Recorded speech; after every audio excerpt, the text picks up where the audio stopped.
मालदीव के नवनिर्वाचित राष्ट्रपति मोहम्मद मुइज़्ज़ू ने हाल ही में कहा कि भारतीय सेना को उनके देश से जाना होगा।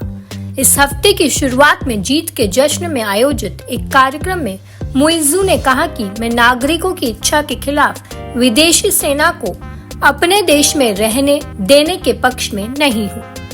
वहीं चीन समर्थक माने जाने वाले मुइज़्ज़ू के बयान पर भारत की तरफ से जवाब भी आया, मगर ये जवाब कई लिहाज से सकारात्मक रहा।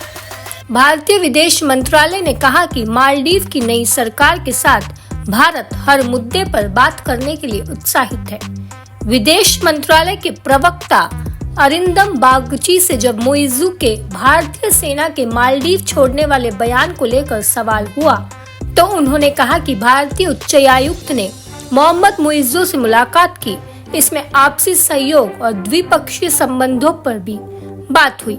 ऐसे में सवाल उठता है कि आखिर भारत मालदीव के रिश्ते के बिगड़ने की शुरुआत कैसे हुई। पाकिस्तान और चीन को छोड़ दे तो भारत के अपने सभी पड़ोसी मुल्कों से संबंध अच्छे रहे हैं। मालदीव भी उन देशों में शामिल रहा है जिसके साथ भारतीय संबंधों का इतिहास काफी पुराना है। हालांकि 2018 के वक्त दोनों देशों के बीच कड़वाहटों की शुरुआत हुई। फरवरी 2018 में मालदीव की सुप्रीम कोर्ट ने एक अहम फैसले में कहा कि राष्ट्रपति अब्दुल्ला यामीन ने विपक्षी नेताओं को कैद करवाकर संविधान और अंतर्राष्ट्रीय नियमों को तोड़ा है। दरअसल अब्दुल्ला यामीन ने पूर्व राष्ट्रपति मोहम्मद नाशीद समेत सभी विपक्षी नेताओं को कैद करवा दिया था। मोहम्मद नाशीद को भारत समर्थक माना जाता है। सुप्रीम कोर्ट ने कहा कि यामीन को तुरंत सभी नेताओं को रिहा करना होगा। वहीं अब्दुल्ला यामीन ने साफ कर दिया कि वह सुप्रीम कोर्ट का फैसला नहीं मानने वाला। उल्टा उन्होंने मालदीव में इमरजेंसी का ऐलान कर दिया।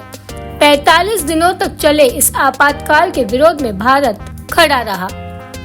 ऐसा नहीं था कि मालदीव में बदल रहे घटनाक्रम से सिर्फ भारत ही परेशान था, इसकी वजह से चीन भी परेशानी में था। उधर यामीन ने अपने दूतों को चीन, पाकिस्तान और सऊदी अरब भेजा। हैरानी वाली बात यह है कि दूत के पहुंचने के तुरंत बाद चीन का बयान आया कि मालदीव में किसी को दखल अंदाजी नहीं करनी चाहिए। हालांकि उसने कुछ समय बाद खुद ही मालदीव की ओर अपने जहाज भेजने शुरू कर दिए। भारत ने भी इसकी पुष्टि की। वहीं भारत ऐतिहासिक रूप से मालदीव की मदद करता रहा।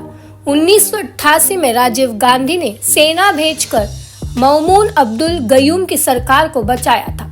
2018 में ही जब पानी का संकट गहराया तो भारत ने मालदीव तक जल पहुंचाया। यही वजह थी कि मोहम्मद नाशीद ने भारत से मदद की गुहार लगाई। भारत अपनी विदेश नीति के चलते अपने सैनिकों को तो नहीं बचा पाया, मगर उसने कड़े शब्दों में यामीन की आलोचना की और इमरजेंसी खत्म करने की मांग की। यही से दोनों देशों के रिश्ते बिगड़ने की शुरुआत होने लगी।